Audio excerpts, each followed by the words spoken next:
Friends, स्वागत आहे तुमचं सुनीता रेसिपीमध्ये। मी आज तुम्हाला होममेड चॉकलेट बनवून दाखवणार आहे, ते खूप सोप्या पद्धतीने।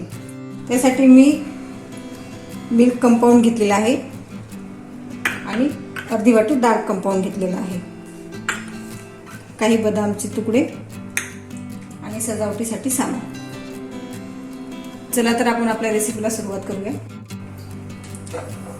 एका पातेल्यामध्ये आपण पाणी घेणार आहोत। हे पाणी चांगलं गरम झाल्यानंतर आपलं पाणी गरम झालेलं आहे, त्यावर आपण एक कटोरा ठेवून द्यायचा आहे, कटोरा किंवा एक छोटंसं भांडं।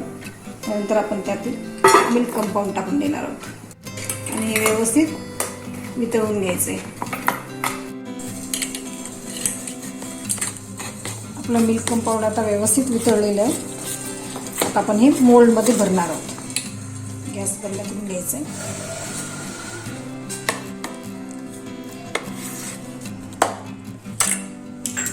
चॉकलेटसाठी मी वेगवेगळ्या डिझाईनचे मोल्ड घेतलेले आहेत।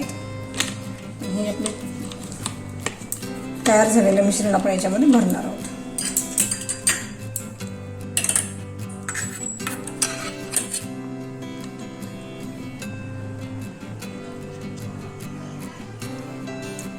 एक मिल्क कंपाऊंड चॉकलेट तयार झालेले आहे। आपण आता डार्क कंपाऊंड चॉकलेट करणार आहे। त्यासाठी मी एक नॉनस्टिक पॅन घेतलेला आहे। आपण ह्या पॅनमध्ये डायरेक्टली चॉकलेट वितळून घ्यायचं।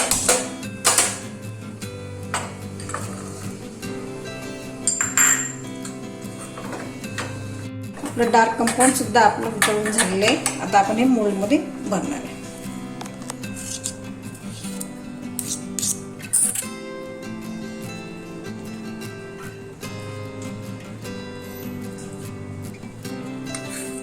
अशा पद्धतीचे आपले चॉकलेट तयार झालेले आहे। यावर आपण आता बदामाचे काप लावणार आहोत।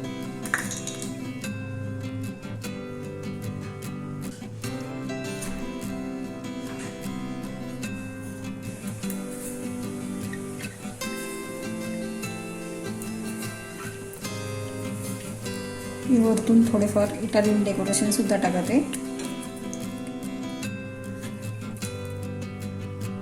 जेणेकरून आपले चॉकलेट छान कलरफुल दिसेल। मोल्ड व्यवस्थित टॅप करून घेणे, जेणेकरून त्याच्यामधली हवा बाहेर निघून जाईल आणि आपले चॉकलेट छान सेट होतील। आता हे आपण 20 मिनिटासाठी फ्रीजरमध्ये सेट व्हायला ठेवणार आहे। तर बघा फ्रेंड्स, आपले चॉकलेट छान तयार झालेले आहेत। मी तुम्हाला एक काढून दाखवते।